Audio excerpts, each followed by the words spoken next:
Hello, I'm Adam Orth. Welcome to the Game Maker's Notebook. Today I'm speaking with game industry legend Mika, studio head of Digital Eclipse. In today's episode, we discuss growing up as a kid listening to weird radio stations, chasing UFOs, and being inspired by epic fantasy, D&D, and the films of Steven Spielberg.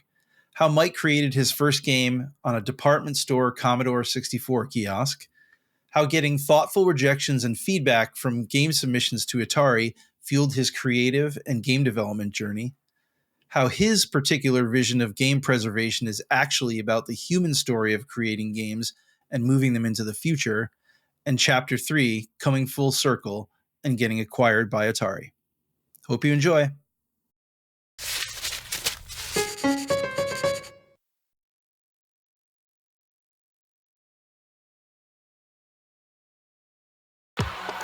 It really stuck out as a precursor of everything that games would be.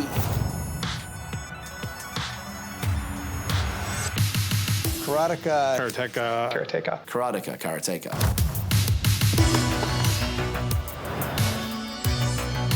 It was the most movie-like experience I'd ever had in a video game. Love it. It's so good. I didn't know who Jordan Mechner was, but I wanted to be like Jordan Mechner. I was in college. I came home on vacation with this new project that was starting.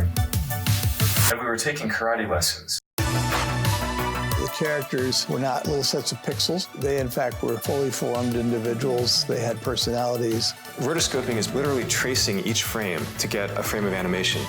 The aesthetic and the motion was really unusual for the time.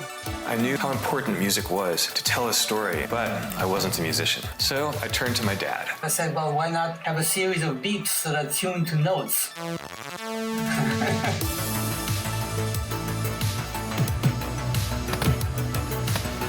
It understood that visuals mattered, that full motion mattered, that human beings mattered.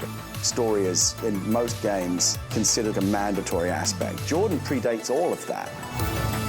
Karateka will stand the test of time as one of the most elegant game experiences that's ever been done. It's amazing.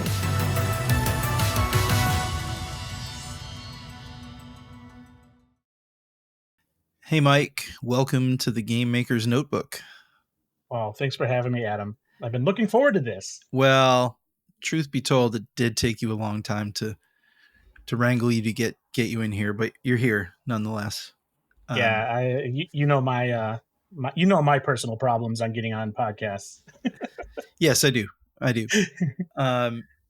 But I've been also waiting to do this for a long time. I think a lot of people in the industry know who you are and they know what you've done and what you're about, but there's so much more to you as a person and how that connects to video games and everything that you do and everything that you love and everything that you do for the industry. And we really wanted to get you on to talk about this because you're one of the important graybeards still moving forward while holding a firm grasp on the past. And that's a real important part of your story. And it's one of the things that I really admire about you. And we're just excited to talk about all this today. Wow, that's a great intro. I appreciate that. So when I do these, I usually, kind of do a timeline of people's lives and their career.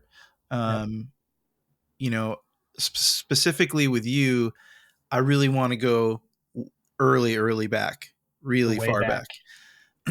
Even before video games. Okay. I want to know, and I want our listeners and the game development community to really understand who you are at your core so they can see this connection of the incredible journey that you've been on and are still currently pioneering. So take me back to those early childhood moments where you started noticing things and maybe these creative sparks were being lit and what were they, and how did they kind of propel you forward? This is going to be a fun podcast because I usually don't go this far back, but when you're saying that, I was trying to answer the question in my head, and it goes all the way back. I grew up in Michigan, outside of Detroit, in this town called Westland, and we had the typical 4 seasons of Michigan, really brutal winters, really hot summers. And I grew up in the 70s. I was born in 73, and we had an enormous amount of radio stations. Now I've learned in hindsight that it was completely abnormal. There was just so many. There were like 5 like old time radio stations. There'd be like 10 emerging house music stations, and also it was just every notch on the dial had something.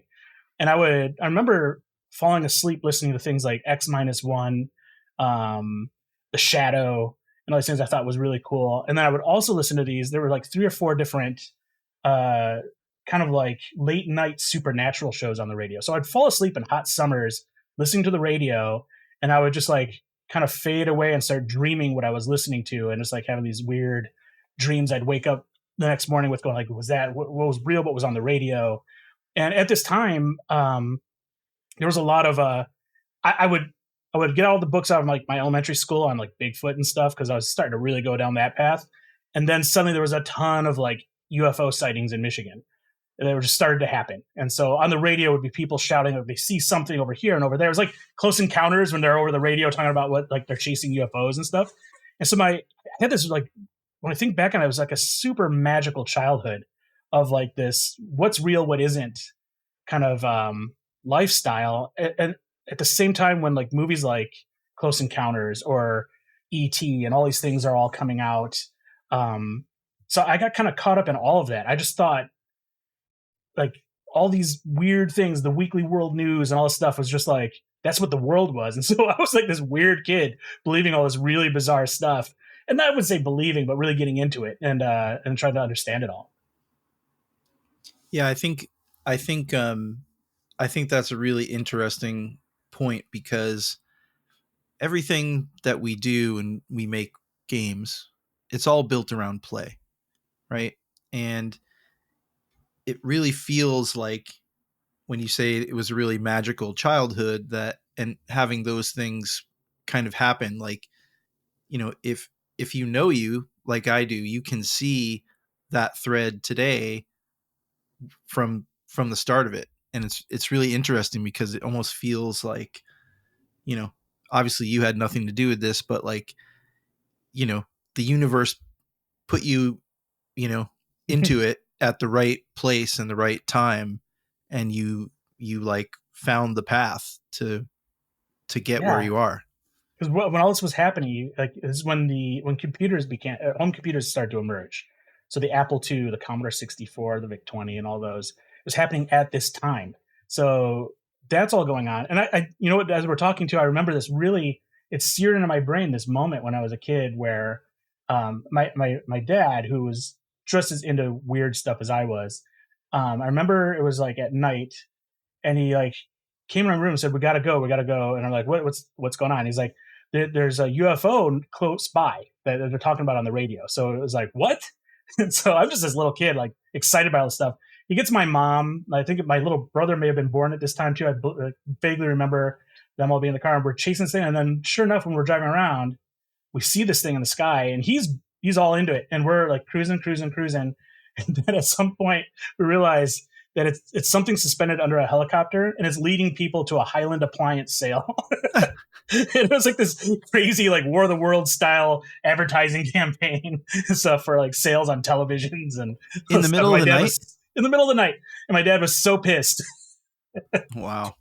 But that was so exciting. I still remember the moment and the disappointment, but all that stuff. But like the weirdness of it all, and like the coolness of it all, and I thought we were chasing down a UFO. It was so cool. But that was the time. Yeah, I mean, I really wanted that to be a UFO. Oh yeah. In my mind, I keep going back. I just cut off the back half of that story in my mind, and like, we found the UFO, and they gave us TVs.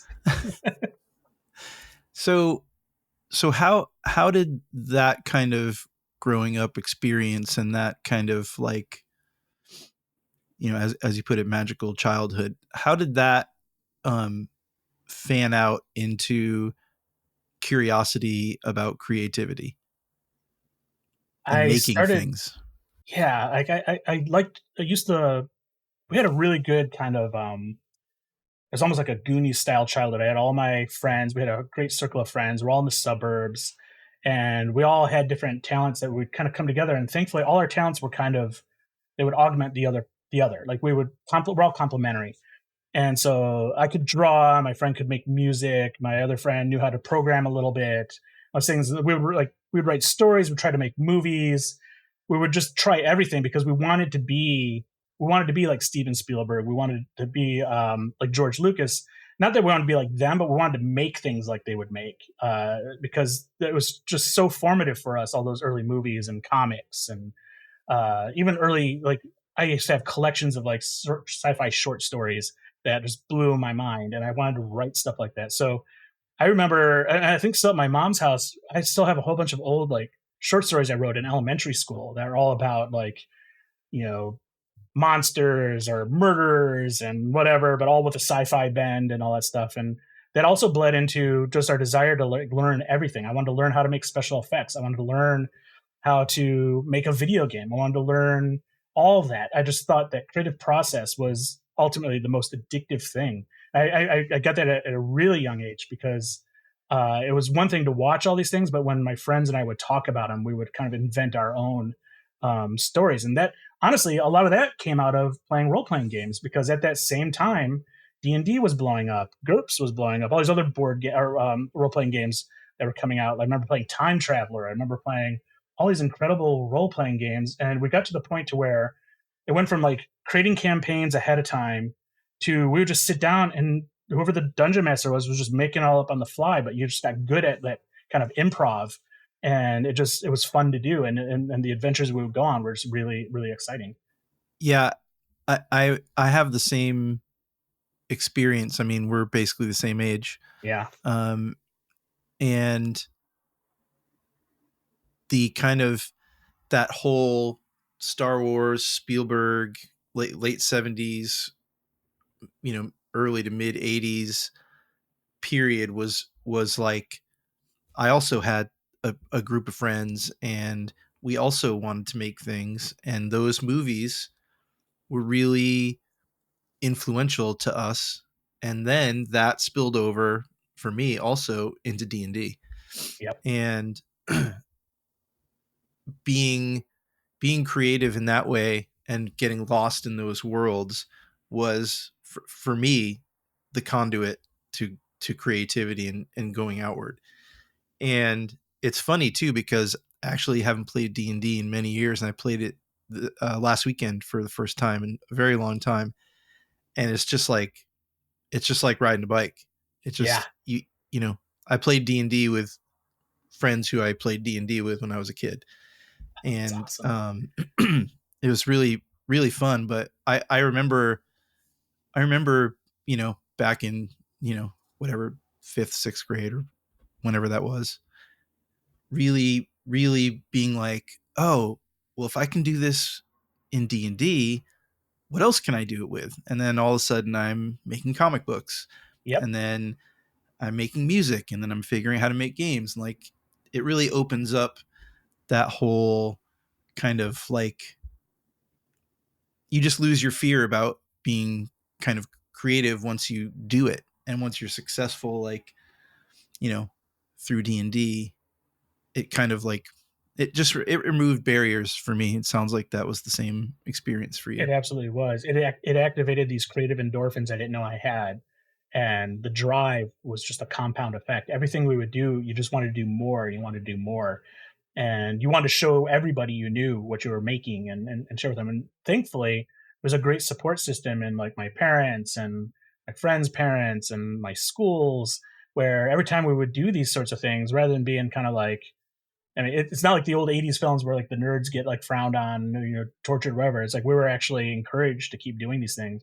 I remember when our school got the first computer our school got in elementary school was the Apple II, and it was they had 2 Apple IIs, and they're on rolling carts because the classrooms would have to share them. And a friend of mine told me about how you could program. You can program on it because his brother would make stuff on it.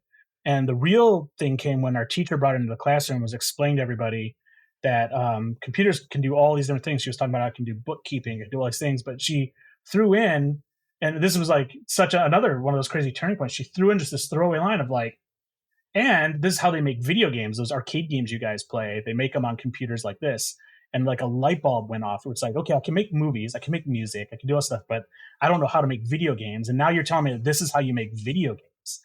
And so my friend and I convinced our teacher to let's stay in on recess because everybody would go outside and play and all stuff. And we stayed in and we learned how to program the Apple II. And that was like that another layer of this creativity that I was so fortunate to be able to experience. So let me put a pin in that, because you went a little further. No, not off script, but I wanted to ask you what your first memory of a video game was. Like, what was the first thing? Like for me and my brother, my family went on like, a summer family vacation, like one state over, Massachusetts, and ended up staying at a Howard Johnson's. And there was a game room with like bumper pool and, pinball, but there was this huge thing called Space Invaders. And I'd never seen that before. And it was set to free play. And I think we stayed in that room for like 8 hours, me and my brother just taking that in. And that's such a huge sensory thing for me. Like even just seeing the side of that arcade cabinet, it's like, I'm right back there. So what was that for you? I remember I don't remember what movie I was seeing. It was at the drive-in, and they had the rotunda back then. For anybody listening who's younger than us, drive-ins where you project movies on these big screens, you probably know, but they would have the rotunda where you go get all your snacks and all that stuff. And I remember it was between, because they would do a double feature, and it was between the first feature and the second. I had not been to the rotunda yet, so I went with my mom to the rotunda, and there's this crowd away from where the popcorn and everything was, and they're just gathered around this other area. And while my mom was getting popcorn and all stuff, I just wanted to see what everybody was looking at, because people were like saying, they were shouting stuff and things like that. And I kind of worked my way through the crowd, and it was Space Invaders.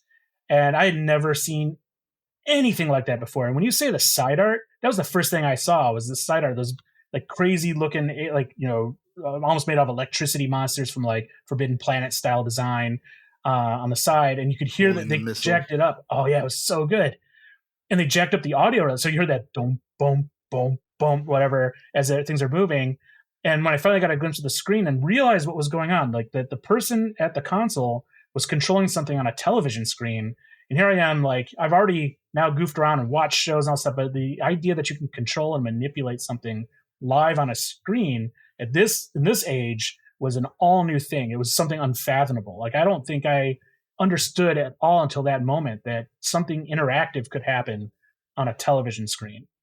And so I did not want to go see the rest. I didn't want to see the movie, the next movie or any of stuff. I just wanted to play that game. I didn't get a chance to play it because there were so many people lined up to play it.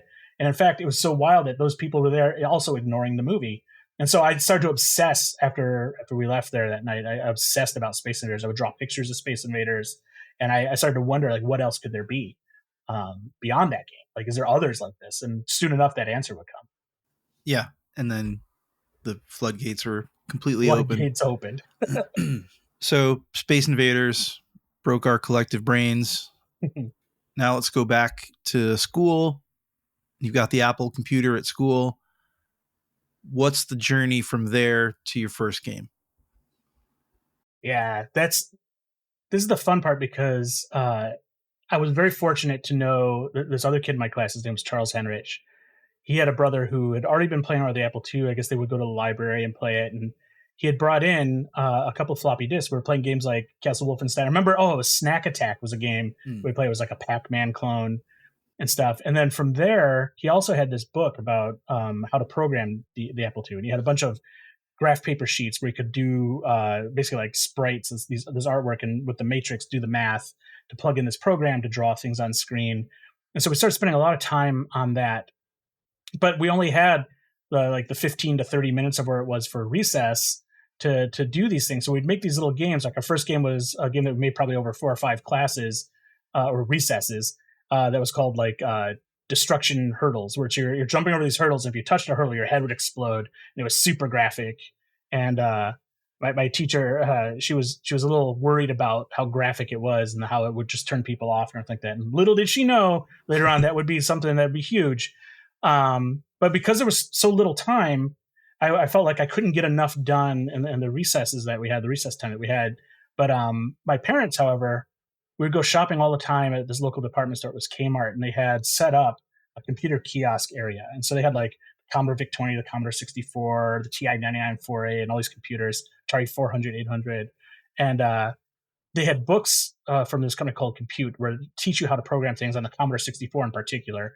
So I just started grabbing these books and learning how to program, because they would spend like 2 hours shopping. It would drive me nuts normally, but this was an opportunity where it's like, shop as long as you want. I'll focus on just playing on these computers. And so at one point, my dad came back after several trips. I'm learning stuff on here. And he didn't really know what I was doing. But when he came back, I had created this kind of rudimentary Moon Patrol game. And you're like this moon buggy jumping over pits. You're shooting at aliens and all stuff. And when my dad asked how I typed it in, did I get it from one of the books or whatever, I explained that I actually made it myself with the stuff I was learning. And so this is to my dad's credit, and this is why he was so awesome. And I hope everybody could experience the kind of support that I had the luxury of having. But he and we didn't have much money at the time either, so there's no world I could imagine us having a computer. But sure enough, like a week later, we had a Commodore 64 in the house, and he just wanted me to keep doing what I was doing, but have all the time I needed to make games. And so that's another one of those, like, if there were forks in the road, that's one that really took me in the right path. And who knows what would happen if I couldn't get enough time on the computer. I probably would have moved on from there. That's incredible.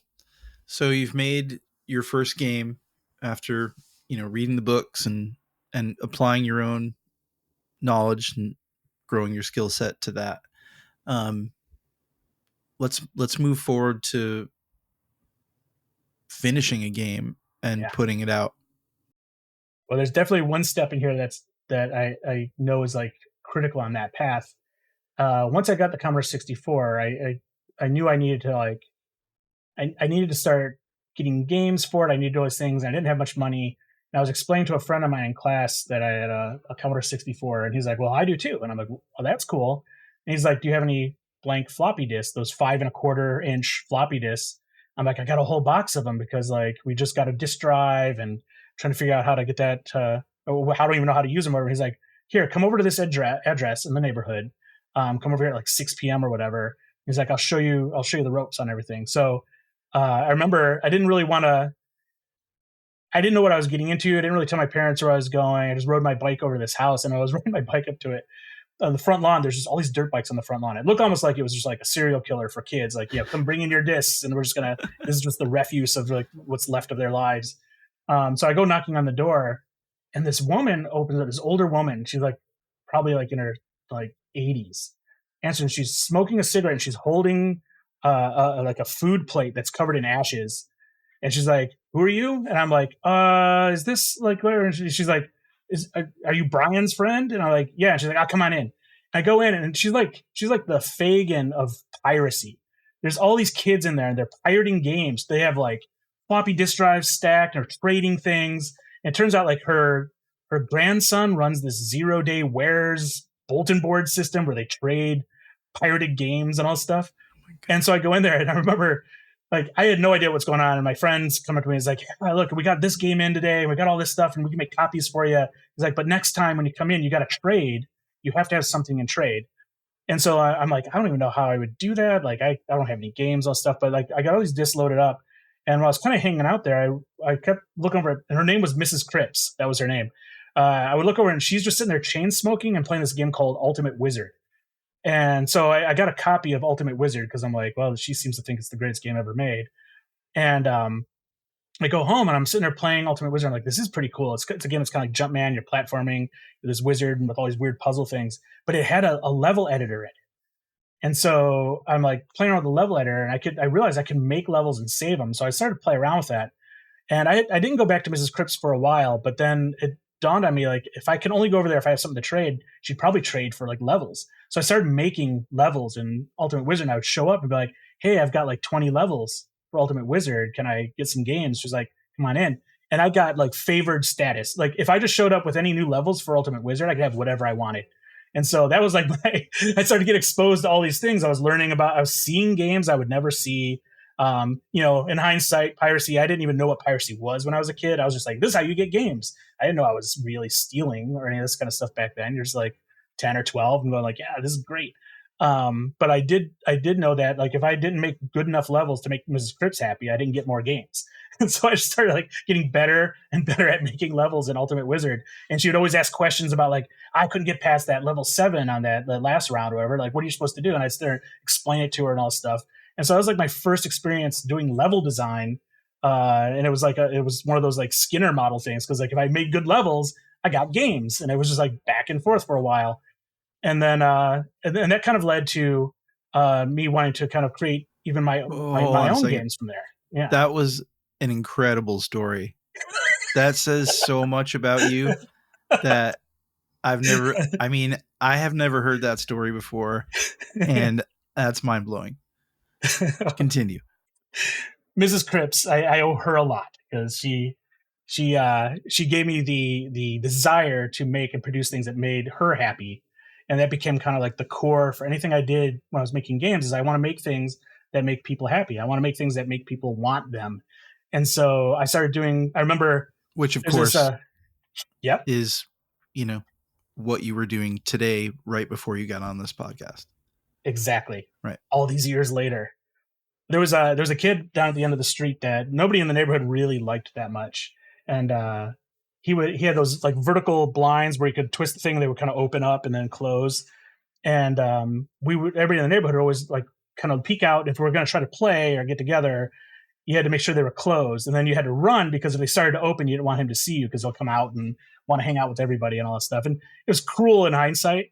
But that became one of my other games I made, which was at the top of the screen. You had the blinds are closed. You have to collect all these things and go meet up with everybody and try to get them across the screen. If they start to open, you got to hide behind things, get out of the line of sight and all this stuff. And that became one of the first games in my neighborhood that I created from scratch on the Commodore 64 that everybody passed around and wanted me to keep evolving, that sort of thing. So that design thing that Mrs. Cripps started turned into some programming of my own games that then continued where once there was this local computer store opened up that was called Soft House Computer Center. That was the first avenue I had to actually try to sell games that I would make. And that was one of those things where once the store opened, I went in there, I could see there was in these days, a lot of people, when you go to a computer store, there would be a whole bunch of games that were locally produced. It was like local fruit and vegetables. It was like a farmer's market of games. Because there would be professional games on the shelves, but there would also be these local homegrown games that were for sale as well. And that was the next evolution for me was like, oh, I can make money doing this. Did you? I did. Well, it took a little while. So I made a few things. I made some, because at this point I was learning how to make games in BASIC, which was just built into the Commodore 64. And for our listeners, back then, when you turn on a computer, it would just say ready. And you can just start making a game. There was no like get the software to make a game, no compiler necessarily needed. BASIC was just built in. You could just type in the stuff and hit run and it would just go. And so I was doing everything in BASIC, but BASIC was really slow. It was an interpreted language on an 8-bit micro that was a slow processor. But if you wanted to make the real stuff, you had to do things in assembly. But I had no idea how to do anything in assembly. But what I did get that I ended up getting at one session with Mrs. Cripps was this thing called disk maintenance, which would let you look at a floppy disk contents, and it would basically put ASCII graphics up on the screen that represented bytes that were written to the disk. And here's how crazy it was back then, because there was no one knew what the right or wrong way to do anything was. I would sit there and look at a file and look at all the graphics, the ASCII graphics, and I would change them and write it to the file and see what would happen. And so I was kind of reverse engineering what would happen if I just tinkered with an assembly game on a floppy disk. And I learned that if I do things in certain orders, if I put certain values here, I can change the color of the screen. I could change sprites. I can move sprites around. And I started writing these games in assembly by reverse engineering other assembly games through a disk editor. And I remember taking that first game. It was like this frog. It was like Frogs and Flies, or Frog Bog on Intellivision, where it's like two frogs, you're jumping around eating flies and all this stuff. And it took me about a month and a half to make because it was so painfully slow going through a disk editor and typing out random things, hoping things would work. And I took it into Soft House Computer Center, and the guy who owned the store, his name was Larry Berman. I showed him this thing, and he's like, "How'd you make this?" And I'm like, "Oh, here, I'll show you." And I was, and he just like stops me in mid demonstration of how I was making this game. He's like, "You're messed up." He's like, "This is way too slow, and then you're doing it the wrong way." And he like gave me the $60 assembler off the shelf. He just gave it to me. He's like, "I don't ever want to see a demo from you again. This demo is amazing, but you need to use this." And he's like, and he gave me this other book. And I remember how, to me, I was like, cool, I can get some free stuff. And I went home and I started reading about this. And I realized the thing I was doing was so backwards. I was doing it the hardest possible way to make a game. But because I did that, I actually understood the machine a bit more. And so when I'm looking through this book and I started using this assembler, like in my mind, the first thought I had was, I can make a game a day. I can make a game every single day at the rate versus the 1.5 month it took me to do it this other way. So like, all I knew was like, I could make the things I want to make faster now. And that was just like another thing that was like, I just want to make games. I want to make as many as I can, as fast as possible, and just keep going. And that was what kicked off my successful now. Cause like I would sell basic games at the store and nobody would buy them. But once I started making these fast assembly arcade style games, people started to buy my games on the store shelf. Wow. So another very fortuitous random fork in the road that kept you going on the same path. And that high from people like buying your game is just, you experienced it when somebody buys a game that you've created and it goes through a retail channel. Yeah. And somebody spent their money on it. It was just, that was the next endorphin hit I needed to have. Yeah. That's a very special feeling. I mean, still today, it's still, that never goes away. It's different, but it never goes away. Okay, so we touched on arcade stuff, and it's probably well worn. We don't have to go in there, but I wanna talk about the emergence of the console in your life. Yeah. Where did it start? What was it? It was a Rally 4 Pong clone that my dad brought home that I think was secondhand from somebody he worked with. It was like this brown and light beige color scheme. It was the paddle controllers. And we hooked up to a Zenith black and white TV. I remember the model. And my dad and I would play it a lot. And then he would get bored pretty quick. So then nobody wanted to play Pong Rally 4 with me after a while. It had squash, it had tennis, it had hockey, all which were basically the same game with just different names and some variation of speed or whatever. And so I just started, I became pretty ambidextrous, which I can still do. I can still draw with both hands today and stuff by playing Pong, 2 paddle controllers against myself. How long can I keep the ball in the air because nobody else wanted to play anymore? So that was my first video game console at home, but my first real console, interchangeable cartridge console, I didn't see coming at all. It was like Christmas 78 or 79. It's probably 79 to be honest. And I just didn't even anticipate it. I unwrapped this gift and it was the Atari 2600.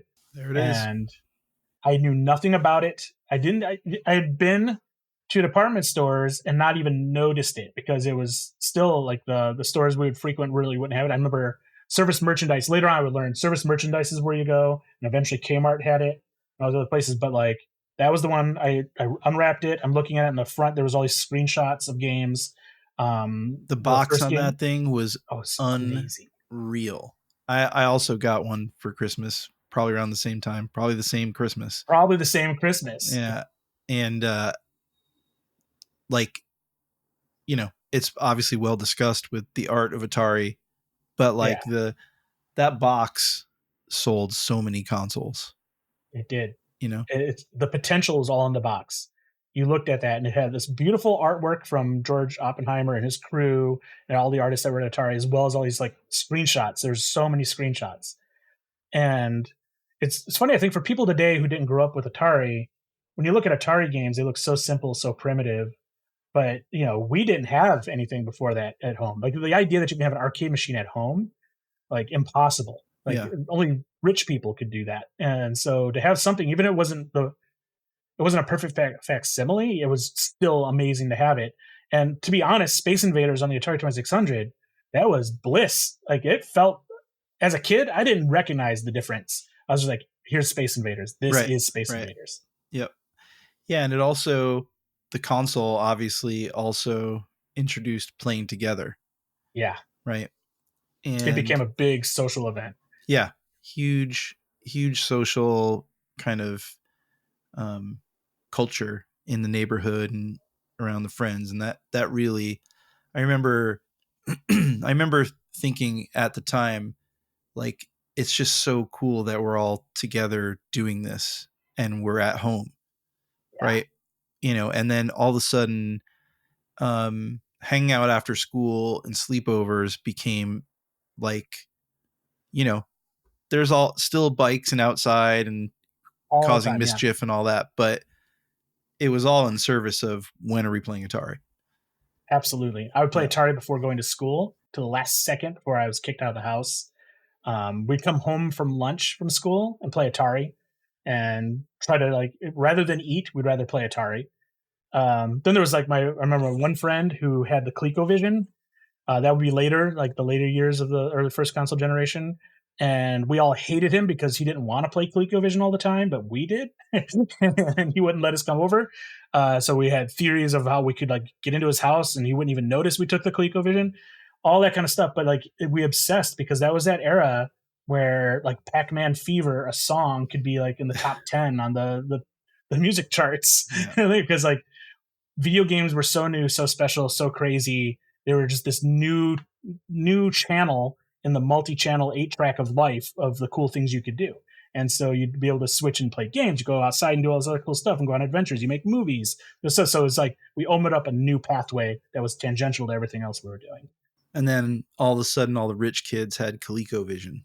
And then they had ColecoVisions, and then the class wars start. Yep. It's one of those things where their Donkey Kong was way better than ours, and I hated that. Yeah. That was something. Okay, so how did the impact of the 2600 and those games, whether it was Space Invaders or original games like Adventure or Combat, right? You mentioned we didn't have, Gears of War, right? We had Combat, and that game in our heads was totally different than what was on the screen, right? We was having that kind of, experiential placement on top of what was happening, on the screen with Atari. So how did the introduction of the 2600 change the way you thought about making games and the types of games that you wanted to make? It was really, the way you framed that is really good because it reminds me that, I grew up reading incredible adventures in books that could never be on the screen or experienced. And then Star Wars comes out, and the things that it was better than what you had in your head. And then I would play role-playing games or other pen and paper games, and there was no way you could experience things you're experiencing. And then video games come out, and now I can play games like Ultima or Wizardry and all these things. And I'm playing role-playing games on the computer. And while the definition and the fantasy never really it wasn't like what you had in your head, but it was something new and different and another way to experience it. And so it was one step closer to these kind of amazing games we play today.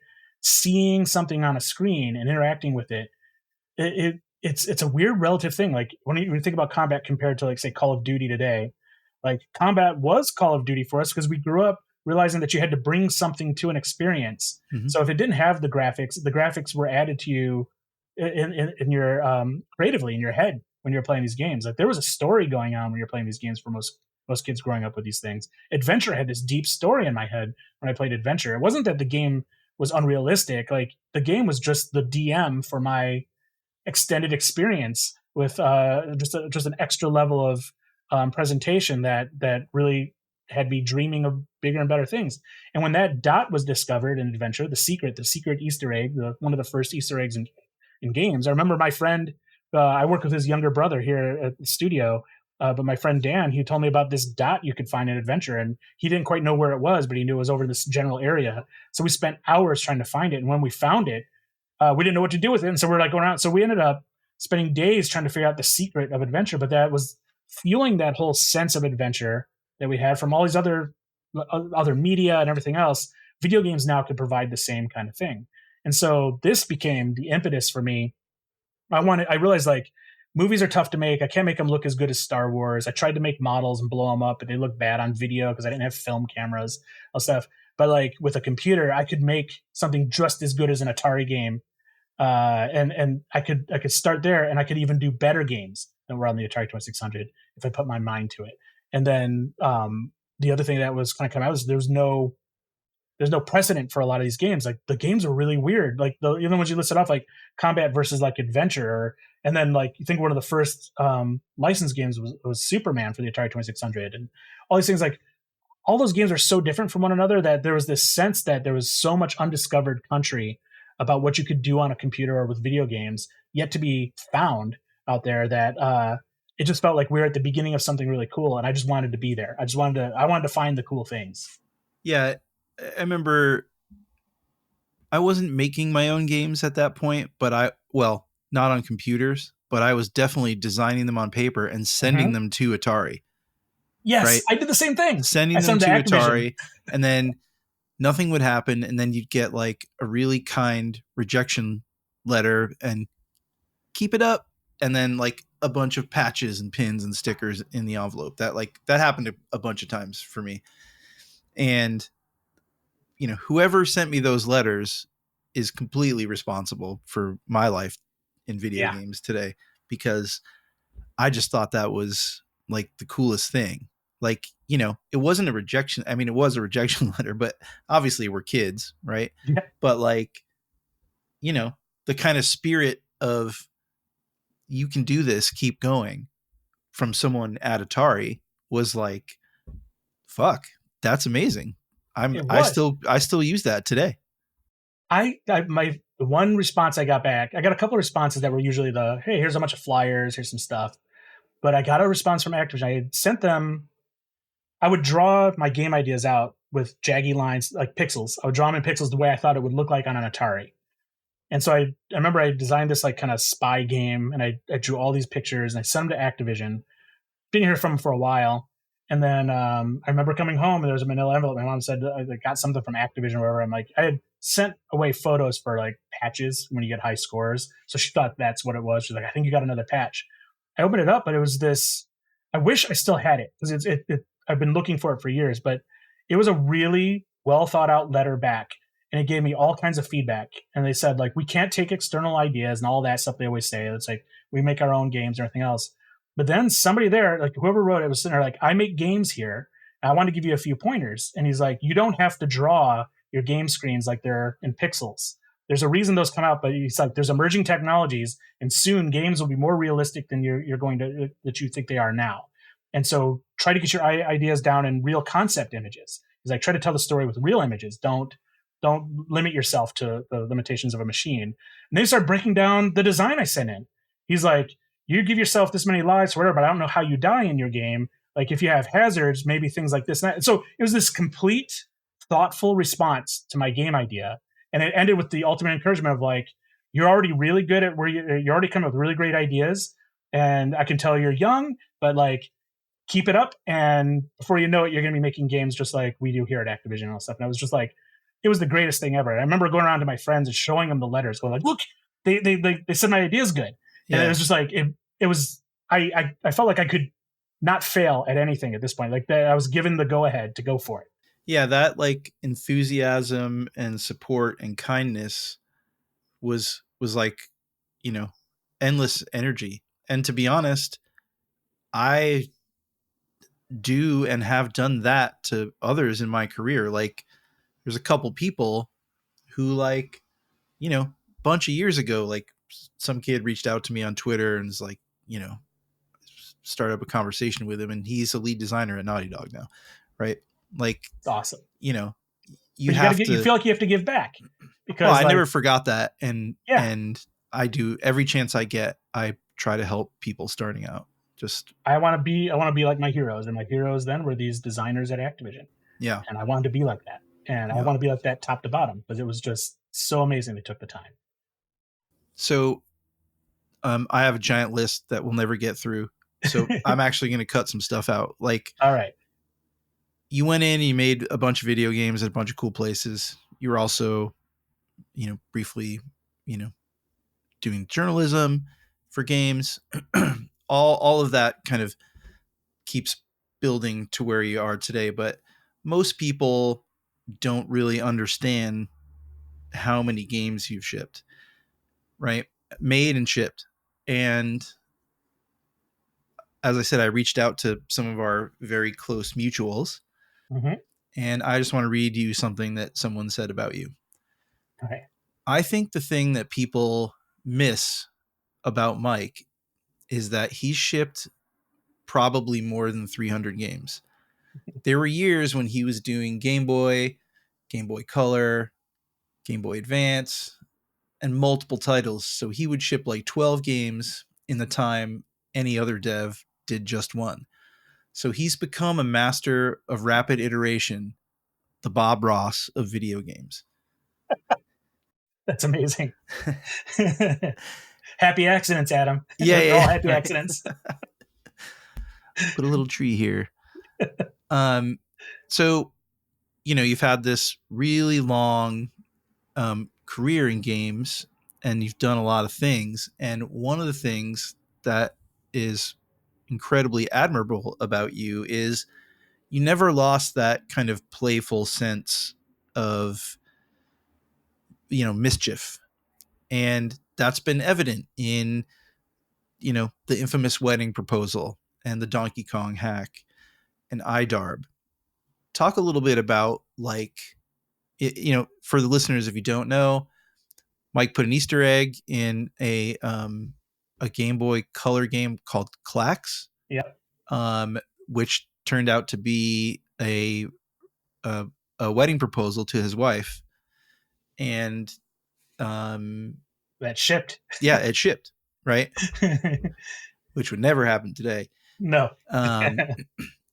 And that's really interesting. It keeps the spirit of, youth and playfulness and making games. And it's fun. It's not, we're not like, solving war and curing cancer and like all these things. We're still making fun things. The Donkey Kong hack, swapping the girl and Mario for your daughter because she rightfully saw, hey, maybe we can do it this way. And, that's really interesting. And, the monster of iDarb, like, just talk a little bit about like that kind of side of making games for you. This during the course of this interview and where you kind of touched on things, and I don't know if you did this on purpose or not, but we look at those three games. I totally did. You did. You absolutely did. This is the genius of Adam Orth. If we think about the wedding proposal in Clax, it's like the Easter egg I discovered in Adventure. I love putting Easter eggs in there, and that Adventure taught me that Easter eggs are the game beyond the game. That when something goes out there, there's something more that could be part of these things. And you put enough of these in there, you can find amazing things, and it makes you think that no single game is just this one-time experience, but you can go back and find more and more things in there. When you think of stuff like the Donkey Kong hack, it was like I would, if I go back to like the conversation on how I learned to program, I was hacking other games. I was trying to figure out how to swap things in games and stuff. And when my daughter wanted to play as Pauline instead of Mario and rescue Mario, that was just a skill set I've had since I was like 12 years old. And it was just something I enjoy. The fact that I still enjoy doing that after all this time, now I'm a therapist to myself on this podcast right now. I'm like, what's going on here? And then if you go to the next, like iDarb was the ultimate, like when I go back to and I think about my first experiences making games in my neighborhood growing up, every game I made was to gather everybody around and like have everybody play it and modify it as we go to make sure that it's the best game we all want to play together.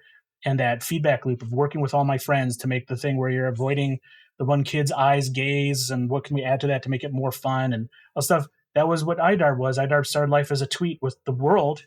And I kept asking people for ideas, and I shared this game experience with everybody until it became a fully formed game. And it's no different from when I was making games on the Commodore 64. I mean, the whole thing is a giant Easter egg. The whole thing is. Yeah. iDarb is all Easter egg. There's so much. I played it recently. I'm looking back at it for some, like, kind of trying to figure out some things, and like I don't remember putting half this stuff in there. It was just like something comes up and I'm like, I did that? Like, that's nuts. But it's also something that's just completely fun. It's made for enjoyment first and foremost. It's Tori Iwatani. I know it's like weird to quote other game designers sometimes and all stuff, but like he said something in this book, Programmers at Work, I think it was like a long time ago, where everybody in the book got asked like, what's the purpose of a game designer? What's their job? And his was so simple. It was just a game designer's job is to make people happy. And I read that. I'm like, he's not wrong. That's that's what I want to do. Everything I make, I just want to make people happy with it.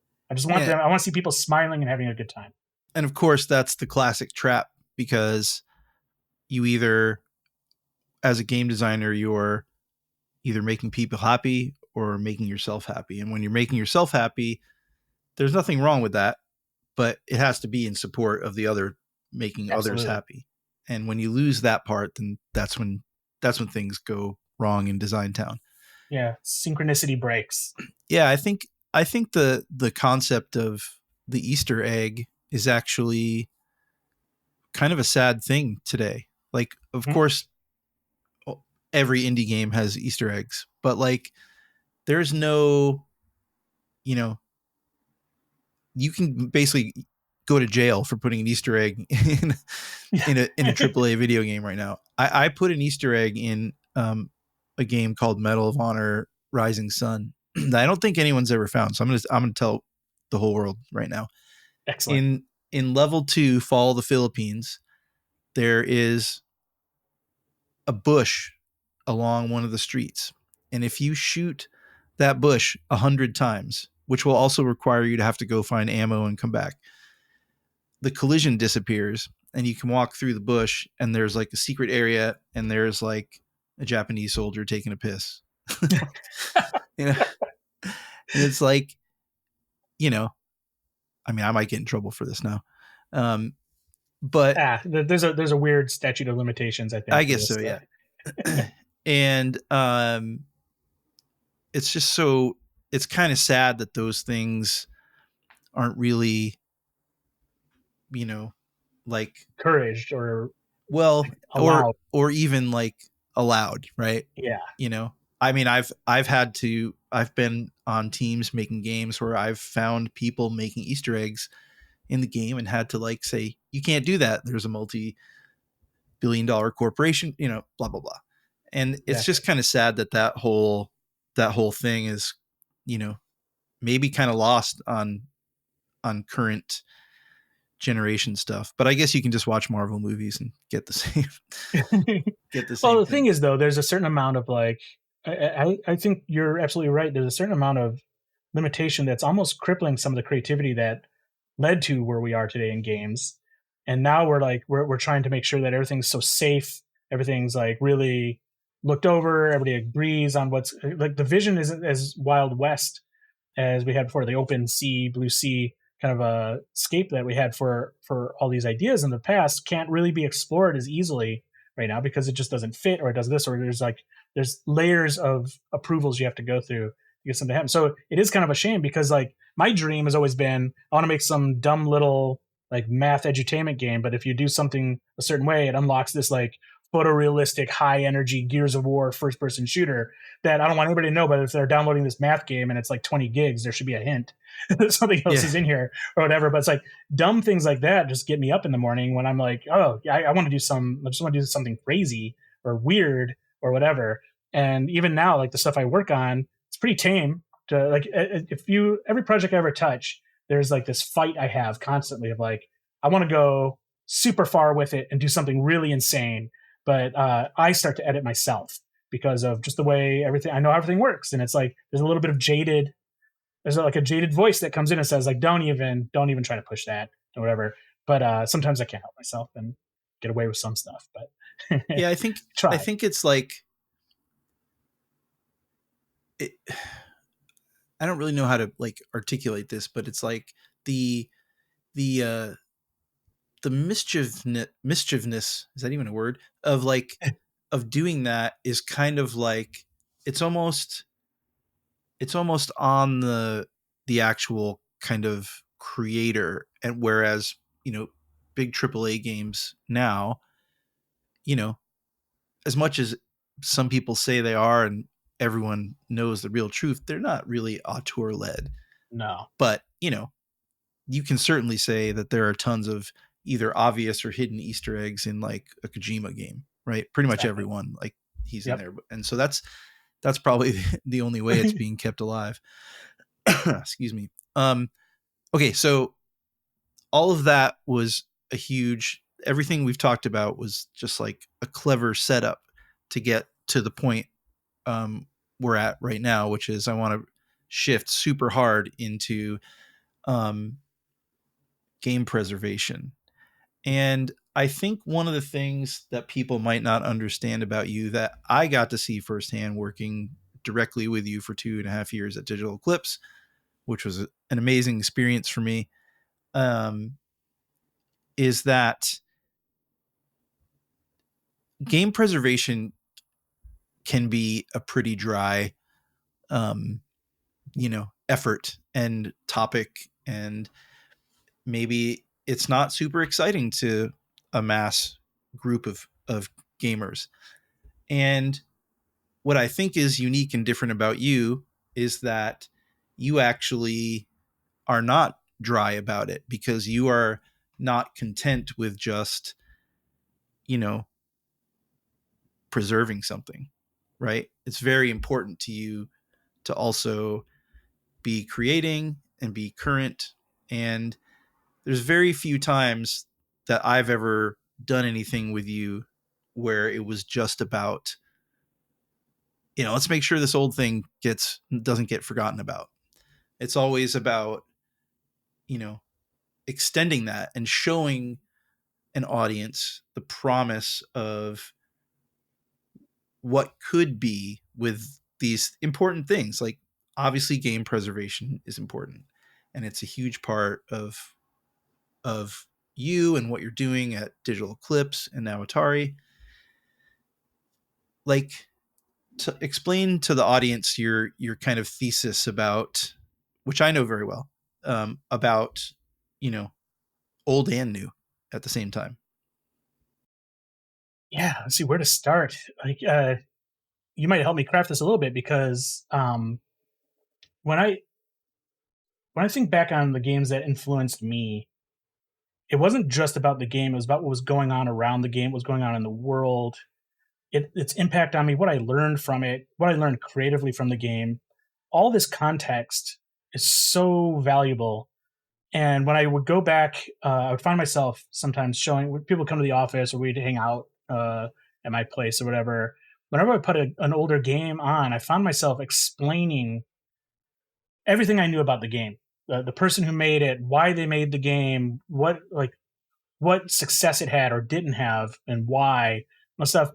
And these were really fun times I would have with my friends, where we would have these really great conversations. We'd go down the rabbit hole and learn more about something that we didn't know. Like, we would sometimes play like game roulette and like pull out a game we haven't touched in a long time, play it, and then go deep dive online and figure out like, why did they make this game? What was, like, who made it, and who was it, who published it, and all stuff, and why, and like, did it sell, and all this kind of stuff.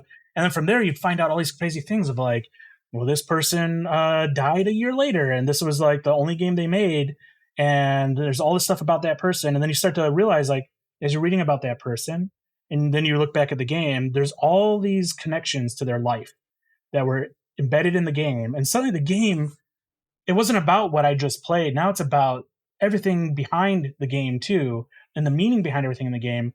And it was it's such a rich experience to go do that, that when I look back on games we've done in the past, where we would just be like, hey, let's put 10 games on a disc, ship it out there, and it's a great emulation of like Tempest or whatever. The more we did that, the more I realized we're missing so much to the story of these games, and so much context that you don't even know how to enjoy these games. Things like also about how the games play. Like, if a game was on a spinner and now you're playing on a D-pad, and what people would do often is just like, okay, left and right just makes the move at a linear speed. The reality is like, somebody spent a lot of time trying to get that spinner to feel just right for Tempest. And when you spin it, there's so many revolutions that happen, and there's a sound it makes when you spin it that's part of the experience. There's a hum that comes from the CRT that has these vector, because you hear the energy in the screen and in the circuitry inside. All this stuff is part of the symphony of what this experience is. and none of these emulations were doing any of that stuff. And when the moment came to where we're like trying to redefine our studio, Digital Eclipse, we went back to something we did early on and something that was really impactful to me. Before I was even here, there was work being done on the original Midway games, Joust Defender and Robotron. And those original games had interviews with the original creators. It's the only time I'd ever seen the original creators in anything. I read about their names, but I'd never seen them in person. And these video interviews not only showed them, but they talked in depth about what was going on when they made the game, why they made the game, the challenges they had during the game design and all stuff. And to even my friends who were not even interested in making games, these were just as interesting as like a really good documentary like Helvetica or whatever. It was like, this is really interesting. And if you do it right, it doesn't matter. You don't have to be just a game enthusiast. If you do it right, you're telling a human story. And this human story is interconnected with an interactive experience. And the closer you can take the interactive experience and the human story and show the connection to somebody, the game is more meaningful and the documentary is more meaningful. So we kind of stumbled in, well, eyes wide open a bit into what we call now like the interactive documentary. And the Karateka was the School Master Series. Don't go there yet. I won't go there yet. But these ideas formed kind of like a new approach I really wanted to explore at Digital Eclipse and how we can present these kind of games. Yep. And I remember pretty clearly, when you called me about coming to work there, like you said pretty clearly, even before I got there, you talked about the interactive documentary, and I was like, oh, I'm in, I'm going. I mean, I was already going, but yeah, but you mentioned that. So that was in January of 2020, and no work had really been done on it at that point, to my knowledge, but nope. I don't think so. But it was crazy watching that idea of that come alive. I mean, I wasn't working directly on it, but I was there. Yeah. And it just felt like an unstoppable force because, we now have the making of Karateka, the Jeff Minter collection, and what's coming next. Yeah. And the world has seen these things, all of the appropriate and deserved accolades have been foisted upon them, and the work that everyone at Digital Eclipse has done. And it's truly an incredible thing because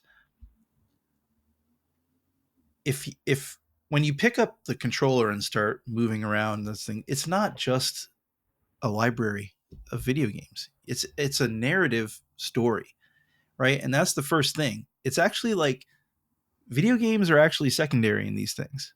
You are telling an amazing story about, whatever that subject is. And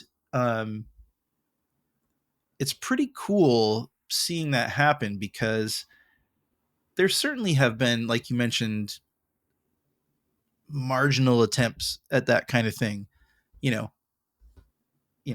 A JPEG of a paragraph or two and some screenshots of the arcade cabinet, right? Been there. But you've essentially created a new entertainment medium at the studio. Tell us about how important that is, because this is the synthesis of everything I think that, I'm leading up to here in this entire podcast, because it not only preserves the past, but you're also moving forward at light speed, and you're not just, putting out remastered versions of the things we all know and love. And frankly, and I don't need to tell you this, have seen 1,000 times and also bought 1,000 different versions because it's irresistible to buy, Centipede, Yeah. No matter where it is and what it comes out, like I'm going to buy that game. And I just think it's really important for game development community to understand this, because it's all just about the joy of games. Yep. and telling the stories of, these early pioneers, when you kind of divorce yourself from it, that could happen today, right? Yep. It's a human story centered around playable games that illustrate the story that you just experienced. It's like, it was amazing watching those things come together. And I remember specifically always being asked for feedback, and I'm like, there's nothing I can say here. It's right. It's fine. Like, put it For our out. audience to know, Adam is always up for feedback. And so it was always kind of weird when he wasn't going to offer something. Yeah. It was weird not giving feedback, because it like arrived fully formed. Even if it took, however many years to get to that point, it arrived fully formed. And, what does that mean to you? Like, how does that make you feel when when you make something and people appreciate it? It's awesome, right? But this is also an education, and it's preservation, and it's play. How does it make you feel when people, get lit up by it? I couldn't be happier. And I think I speak for the whole team here that we couldn't be happier. And I think one other part of this is the appreciation that our subject matter, bestowing the appreciation on the subject matter that we have too, because each one of these things, while we think we know a lot about the story going in, we find more than we thought we would find. And that's like the best kind of like documentary filmmaking. And we're experiencing similar things here. Like for Chronica, for instance, as we're going into this, we suddenly started to realize that this is a father-son story. Like Jordan's father, Francis, one of the most amazing people at the dawn of video games, pioneered things that we still do today. And he did it as just consultation with his son to help his son be successful. And he didn't just tell his son what to do. He worked with his son and has helped his son formulate these ideas, who then would take the kernel of what he was saying and innovate something with that and create something new and different. And realizing that relationship is sadly in many ways very unusual, because the amount it reflected a bit of like the impact my father had on me, and I think others will find the same similar thing there. But Francis is this genius. He's a musician, he's a professor, he's all these things, and video games were not even really on his radar. He was able to take this incredible amount of knowledge he had and share that with his son together, an experience together that they had, where he would do the music for his games and all stuff and produce these incredible things. Those were the stories that like I live for. And when we're building these, I feel like I'm on the other side of the screen, just like I'm hoping the audience is when we finish. And I'm just with like rapt attention, excited to see what next thing we uncover that we can include in here. And not only just include video or just the games or new interpretations of these games, which is a whole other thing. But what I really think is important is that people get to experience the context of the creative process, or experience the personal journey that somebody had. Because for Chronica, for instance, like Jordan would use a Super 8 camera, film motions of his like brother or his father in this case, jumping around, climbing on things, and his karate teacher. And he would go through this rotoscoping process where he would draw over those frames and then enter those frames into the computer. We wanted you to experience that, so we created an interactive section of this documentary where you get to turn on and off the layers, do the sketch layer, see how that all works, see how everything overlaps, so you can see the original Super 8 footage, then the sketch work over it, then the video game sprites over that, and then the final product. All these things, like we want you to like walk in their shoes for a while, because we try to keep a really objective mind about it. It's not just for game development nerds and not just for game nerds, but this is something we want the people who aren't even interested in video games who are probably the creative process nerds, or people who just want to see a really good human story. Want to make sure that this is at the forefront of these things, so that when you go into this, there's nothing stronger than a human connection to a creative process or a story or a narrative. And that's where this really sits. It's not, how good is the emulation of the game? How's it? That's all part of it.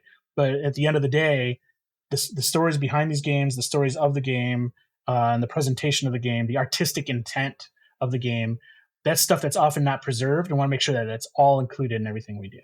Yeah, and I think probably some people just aren't interested in older things and preservation and the history of that. But if anyone's listening and you are one of those people, one of the things I would say is you should definitely check these things out because they're super slick, they're super modern, and there is something unexplainable about learning a little piece of the history and then immediately playing the game that history was, informed by. And those two things are actually the same thing.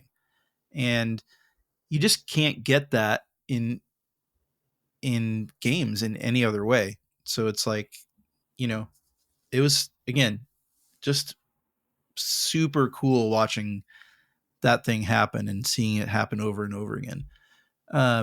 So now the ultimate has happened, right? Digital Eclipse has been acquired by Atari. I mean, it's like destiny. It's the storybook like chapter. Well, it's chapter 3. We're going right into chapter 3, right? Yeah. How does that feel? It's surreal. We had done this game this interactive documentary basically of the Atari 50th anniversary. It's a celebration of 50 years of Atari, and this is the first thing we worked with. I definitely gave feedback on that one. You sure did, and it was all good feedback too.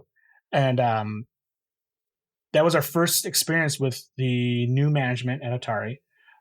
Wade Rosen and his crew, who kind of came in and they're hell bent on bringing Atari back. They're like, it shouldn't just be a licensing entity. It shouldn't just be this. Atari deserves more than that.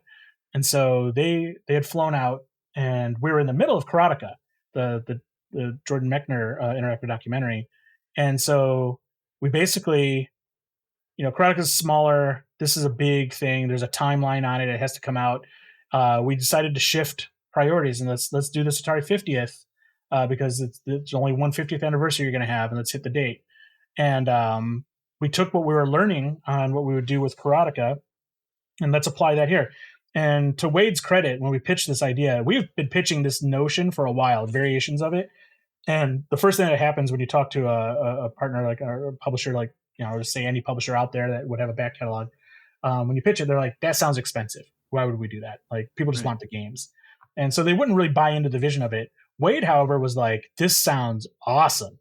He's like, he just basically was like, he didn't get it any deeper than that. He's like, "I love this. Let's do it.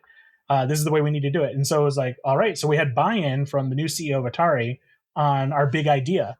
And so we just hit the ground running. We had a clock that we're up against, and let's do this thing. But if we're going to celebrate Atari, it meant that we're going to celebrate it in a way that only we knew how. And that was going to be, we're going to perfectly preserve the games, show that kind of stuff. We're going to enhance games that are a little too old or have like really chunky interfaces, because some of these games that Atari made are amazing, like Star Raiders. But for modern audiences, you need to really do a lot of work on it to make it be the artistic intent of Douglas Neubauer and what he wanted. So it's like we spent a lot of time refactoring that game. You could play it like it originally was, but also have this modern take, quality of life, and everything added to it. Not to mention the evolution of those games with the new games as well, which exactly. you haven't really talked about. Yeah, we also, the bigger ad that we had on this was to take the design principles and the foundation of Atari's like easy to learn, hard to master, and their sensibilities, and kind of set up these pillars, and then give our designers and engineers here the opportunity to make new games based off of Atari design principles. And the things you're learning in the Atari 50th presentation were brought to bear on new games. So it's like, here's everybody talking about the approach, here's the design methodology. Now let's apply that to it with a modern team, use those approaches, and what happens with it. So we got some incredible games that came out of it. We got a haunted house game that came out of it. Vector Sector, which is it's this crazy vector homage shooter. It's fantastic. We got a new Breakout. We finished the quest. So there was this contest back in the day called Sword Quest, and if you beat these Atari games and you were like you solved the puzzle and you were chosen for this thing, you would get this item. It might be like a golden sword, these real world, real rare earth items like a crown and all these things. And the intent was to have 4 games, but they only shipped 3 of them. And so the 4th game was never completed. It was never started. So we're like, if we're going to do 50 years of Atari, we're finishing the Sword Quest series. So we did that. we just went nuts, and we got permission from Atari. We were a little worried. We're like, if we're going to tell the story of Atari, we're going to talk about the ups and the downs. And they're like, we have to own our past, so let's do it. And so we talk about the basically the treatment of engineers at the time, and what effect that had on the engineers. We told the people who were interviewing who worked at Atari in the day that they have permission from New Atari to say everything. Where are the bodies buried? What was the problems? Say it all. And so it took a little coaxing, but we got people basically being honest for the first time in many cases about their experience with Atari and how they really felt about it. And so it became this we were very fortunate to have the opportunity. We're very fortunate to have somebody who believed in it. And so this game all comes together. It goes out there. It does really well. And that's when Atari's like, this is great. Let's try to do more of this. And we're kind of like, I don't know. Because we were independent forever. But things kind of aligned last year, and it made a lot of sense. And the things we wanted to do, we kept finding ourselves wanting to do more and more with this new Atari that we started to have conversations in like late last year. And I'd say probably like a month and a half later, we're like signing documents because it just made sense.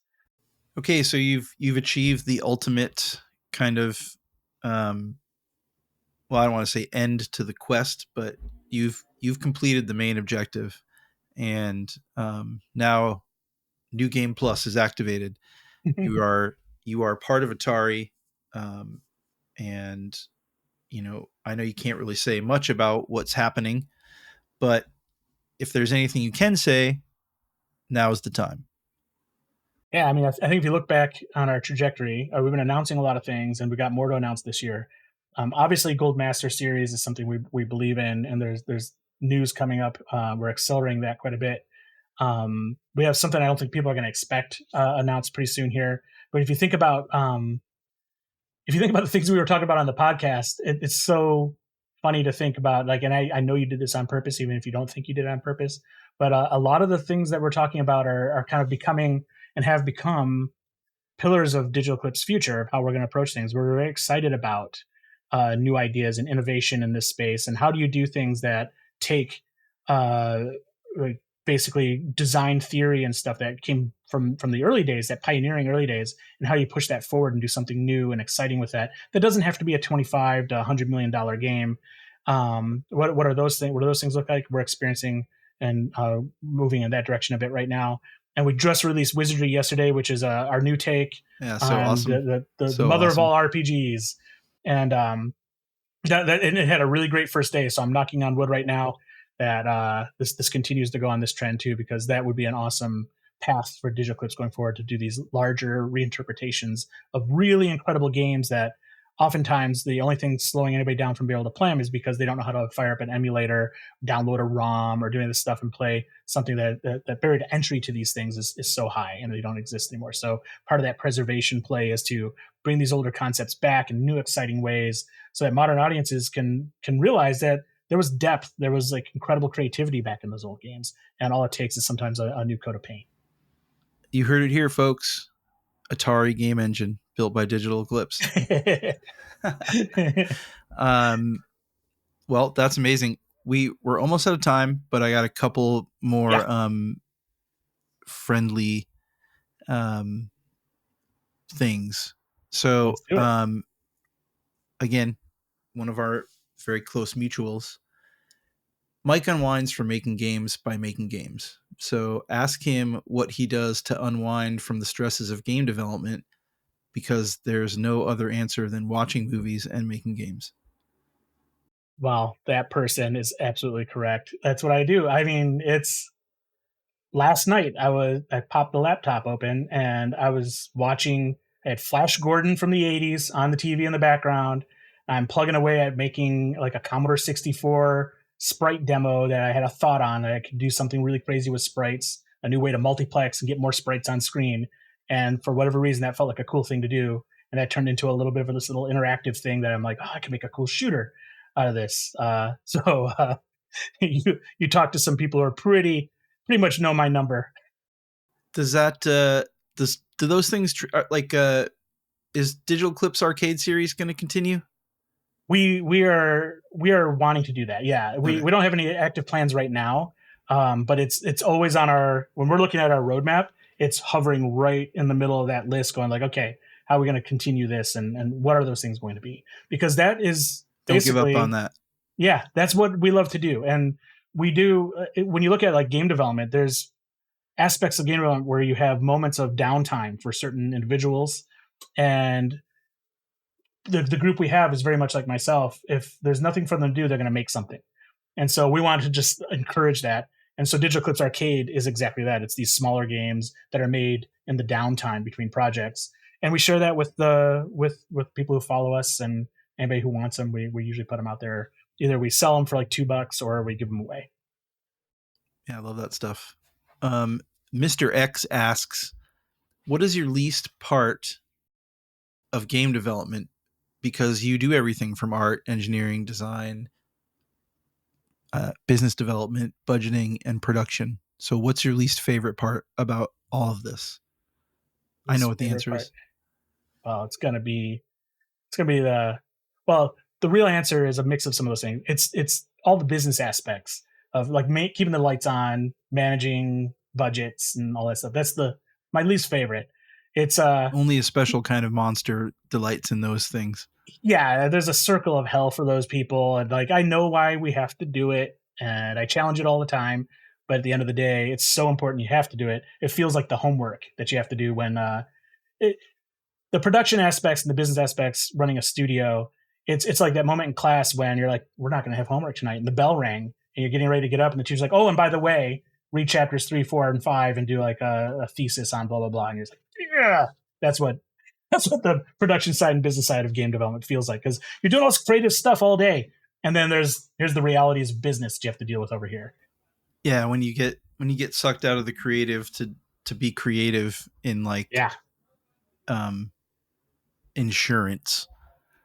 Yeah, that's the worst. Exactly. All right, well, this was amazing, Mike. Like I said, I've been wanting to do this for a long time. You are a real important part of the game industry.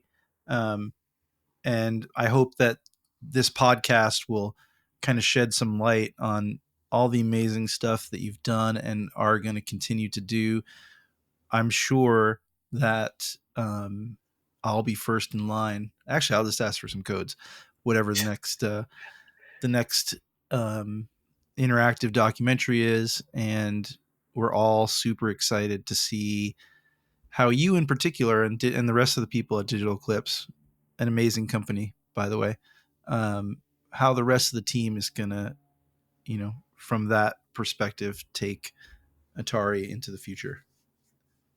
Thanks, Adam, for having me on here. This was really fun. Yeah, it was fun. And I am going to still make that Golden Girls game. Yes. Well, that's what we can do after hours. We're going to make it no matter what. All right. Yeah. No one's stopping us. No. Easter eggs all over the place. Yeah. All right. Thanks again, Mike. Thank you.